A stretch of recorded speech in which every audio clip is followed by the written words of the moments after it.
أعوذ بالله من الشيطان الرجيم. بسم الله الرحمن الرحيم.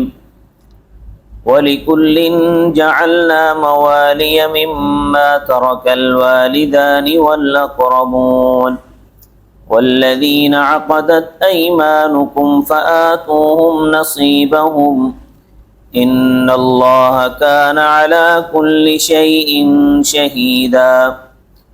الرجال قوامون على النساء بما فضل الله بعضهم على بعض وبما أنفقوا من أموالهم فالصالحات قانتات حافظات للغيب بما حفظ الله واللاتي تخافون نشوزهن فعظوهن واهجروهن في المضاجع واضربوهن فإن أطعنكم فلا تبغوا عليهن سبيلا إن الله كان عليا كبيرا. صدق الله العظيم. وَلِكُلٍّ جَعَلْنَا مَوَالِيَ، یہ موالیہ جمع ہے مولا کی.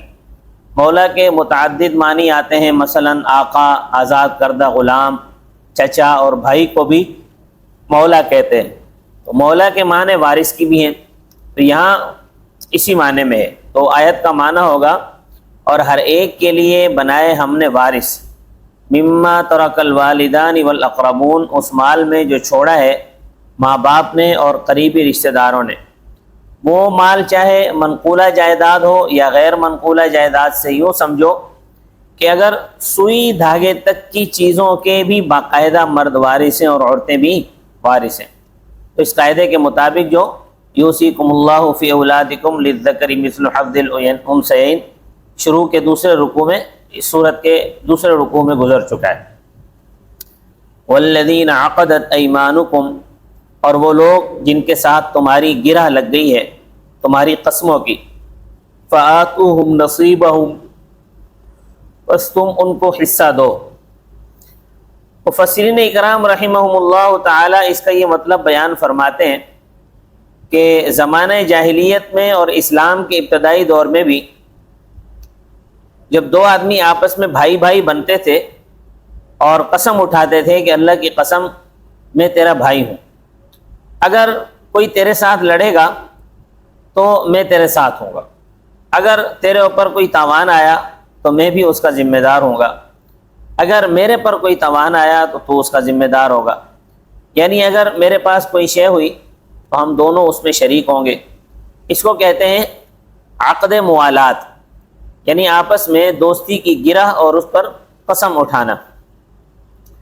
اسلام کے ابتدائی دور میں ان کو باقاعدہ وراثت میں چھٹا حصہ ملتا تھا. اب جمہور کے نزدیک یہ حکم منسوخ ہو گیا ہے، اب نہیں ملے گا. البتہ امام ابو حنیفہ رحمۃ اللہ علیہ کے نزدیک اب بھی اس کا حکم باقی ہے. وہ اس طرح کہ اگر کوئی غیر مسلم کسی مسلمان کے ہاتھ پر مسلمان ہوا ہے اور اس کے ساتھ نفع و نقصان کا عقد کر لیا ہے تو اس کو عقد موالات اسلام کہتے ہیں. اگر یہ نو مسلم فوت ہو گیا تو اس کے مال کا وارث وہ مسلمان ہوگا جس کے ہاتھ پر یہ مسلمان ہوا تھا، بشرطے کہ مرنے والے کا کوئی مسلمان رشتہ دار نہ ہو، کیونکہ اگر اس کا کوئی رشتہ دار ہوگا تو پھر مال سارا اس کو ملے گا، کیونکہ رشتہ دار کا حق مقدم ہے. اور اگر نو مسلم نے کسی کے ساتھ عقد موالات نہیں کی اور فوت ہو گیا تو اس صورت میں پھر سارا مال اس کا بیت المال میں جمع ہوگا تاکہ سارے مسلمانوں کو اس کا فائدہ ہو. ان اللہ کان، بے شک اللہ تعالی ہے، علی کل شیء شہیدا، ہر چیز پر گواہ. الرجال قوامون علی النساء، مرد حاکم ہے عورتوں پر، بما، بسبب اس کے، فضل اللہ بعضهم علی بعض، کہ اللہ تعالیٰ نے بعض کو بعض پر فضیلت دی ہے. یعنی اللہ تعالیٰ نے مرد کو مرد ہونے کی بنا پر فضیلت بخشی ہے. مرد مرد ہے اور عورت عورت ہے. آن صلی اللہ علیہ وسلم کو جب آپ کی زندگی میں معلوم ہوا کہ کسریٰ کی لڑکی بولان کو ایران کا اقتدار سپرد کر دیا گیا ہے۔ بخاری شریف میں حدیث ہے، آنظر صلی اللہ علیہ وسلم نے فرمایا لن یفلح قوم ولوا امرهم الی امرأۃ، وہ قوم کبھی کامیاب نہیں ہوگی جس نے زمام حکومت عورت کے سپرد کر دی۔ اور یاد رکھنا کہ قوم نکرہ ہے، اس میں ساری قومیں شامل ہیں، چاہے وہ قوم مسلمان ہو یا کافر ہو۔ قرآن پاک نے بھی اسی طرح فرمایا الرجال قوامون علی النساء، مرد حاکم ہیں عورتوں پر، یعنی اقتدار، حکومت، حکمرانی یہ سب مردوں کے لیے ہے۔ وبما انفقوا، اس وجہ سے، وجہ کیا ہے اس کی؟ وجہ اس کی یہ ہے کہ مرد خرچ کرتا ہے، من اموالہم، اپنے مالوں سے، کیونکہ عورت کا خرچ یہ بھی مرد کے ذمے ہے، تو ظاہر بات ہے کہ مرد کمائے گا، محنت کرے گا، درجہ بھی اس کا زیادہ ہے۔ اللہ تعالیٰ فرماتے ہیں فالصالحات، پس نیک عورتیں، قانتات، اللہ تعالیٰ کی اطاعت کرنے والیاں ہیں۔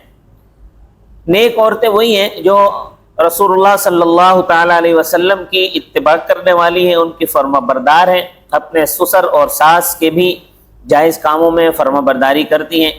ہاں اگر ساس سسر، بھائی بہنیں، باپ کوئی خلاف شرع کام اس کو کہیں تو پھر ان کی بات نہیں ماننی، کیونکہ ضابطہ ہے لا طاعت لمخلوق فی معصیت الخالق، کہ اللہ تعالیٰ کی نافرمانی میں مخلوق میں سے کسی کی اطاعت جائز نہیں ہے۔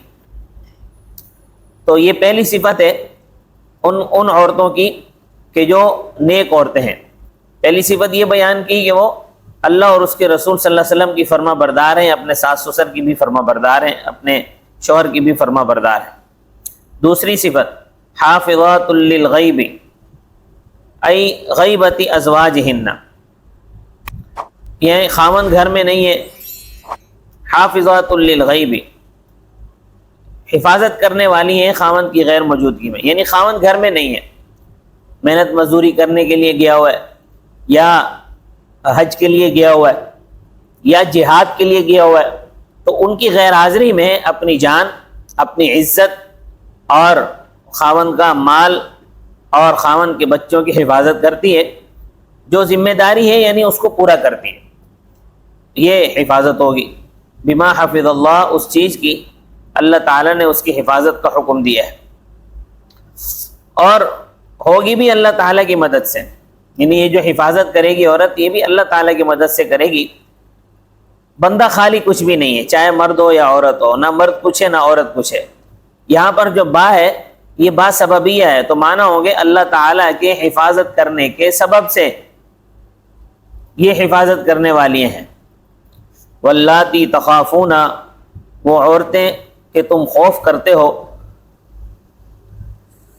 نشوزہن، ان کی اکڑ اور بد دماغی سے، یعنی ضد کرتی ہیں، جائز کام بھی نہیں کرتی، جائز کاموں میں بھی اطاعت نہیں کرتی، تو ان کے لیے پہلا حکم ہے فعظوہن، بس ان کو نصیحت کرو۔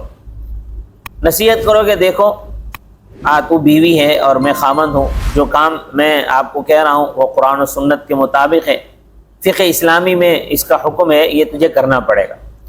بعض عورتیں ہوتی ہیں نیک فطرت ہوتی ہیں مگر غلط فہمی کا شکار ہو جاتی ہیں، جب ان کو سمجھایا جائے تو ان کو سمجھ میں آ جاتی ہے۔ دوسرا حکم ہے کہ اگر سمجھنے سے سمجھنا ہے تو وَاهْجُرُوهُنَّ فِي الْمَضَاجِعِ، ان کو جدا کر دو بستروں میں، یعنی ان کو بستروں سے الگ کر دو، نہ ان کے ساتھ بیٹھو، نہ ان کے ساتھ اٹھو، نہ ان کے ساتھ لیٹو، شاید ان کو احساس ہو جائے کہ میرا خاوند مجھ سے ناراض ہے۔ کچھ عورتوں کی اس طرح بھی اصلاح ہو جاتی ہے کہ اگر یہ دونوں طریقے کامیاب نہ ہو تو پھر تیسرا حکم ہے وَاضْرِبُوهُنَّ ضَرَبَ يَضْرِبُ، کہ ان کو مارو، مگر اتنا نہیں کہ جیسے دیہات کے لوگ مارتے ہیں کہ ان کی ٹانگ توڑ دی، بازو توڑ دیا، سر پھاڑ دیا، اٹھا کر اسپتال لے جانا پڑے، ایسا نہیں مارنا، بلکہ اتنا مارنا ہے کہ جس سے ان کو تنبیہ ہو جائے، کیونکہ بعض عورتیں ایسی ہوتی ہیں کہ مار کے بغیر ان کی اصلاح ہی نہیں ہوتی۔ فَإِنْ أَطَعْنَكُمْ، بس اگر وہ تمہاری اطاعت کریں، فَلَا تَبْغُوا عَلَيْهِنَّ سَبِيلًا، تو پھر تم ان کے خلاف کوئی راستہ تلاش نہ کرو۔ جب وہ درست ہو جائیں اور تمہاری اطاعت کر لیں، اطاعت شروع کر دیں، تو پھر تم بھی اپنے دل کے اندر کسی قسم کی خفگی اور ناراضگی نہ رکھو، کہ جو تمہارے دل میں ناراضگی کی جو گرہ ہے اس کو کھول دو۔ اس طرح نہ کہو کہ پہلے تو ایسی تھی اب ٹھیک ہو گئی ہے، پہلے تو نے میری بات نہیں مانی تھی، پہلے میری بات کیوں نہیں مانی تھی، اس طرح کی باتیں نہ کرو، اس طرح جو ہے وہ گریں پھر سے پڑ جاتی ہیں۔ تو اگر گریں اس طرح لگا کر رکھو گے دل میں تو پھر گھر اجڑ جائے گا، گھر بسے گا نہیں۔ جب وہ صحیح ہو گئی ہے اور بات ختم ہو گئی ہے، اور گھر جب ہی آباد ہوتے ہیں کہ معاملے کو طول نہ دیا جائے۔ کوئی بھی فریق جب معاملے کو طول دے گا تو وہ گھر ہمیشہ برباد ہو جائے گا۔ تو ایک دوسرے کی بات سمجھنے کے لیے گھروں میں ٹوکا ٹوکی تو ہوتی رہتی ہے، ایک دوسرے کی دل آزاری ہوتی رہتی ہے، گھر دوزخ بن جاتے ہیں۔ لہذا گھروں کو جنت بناؤ، گھروں کو دوزخ نہ بناؤ۔ ان اللہ کان علیا کبیرا، بے شک اللہ ہے بلند شان والا، بہت بڑا۔ تم بھی اللہ کی نافرمانی بھی تو کرتے ہو، آخر انسان ہو، غلطی ہو جاتی ہے۔ اگر پروردگار تمہارے اوپر سختی کرے تو کیا ہوگا؟ تمہارا حشر ہو جائے گا۔ تو جب اللہ تم پر سختی نہیں کرتا، تمہاری گناہوں پر، تمہاری غلطیوں پر اللہ تم پر سختی نہیں کرتا، تم اللہ سے معافی مانگ لو، توبہ کر لو، اللہ معاف کر دیتا ہے۔ تو تم اپنی عورتوں کے ساتھ بھی اسی طرح کا معاملہ رکھو۔ جب عورتیں اپنی اصلاح کر لیں تو پھر معاملہ رفع دفع کرو اور احسن طریقے سے زندگی بسر کرو۔ اللہ تبارک و تعالی مجھے اور آپ کو عمل کی توفیق عطا فرمائے۔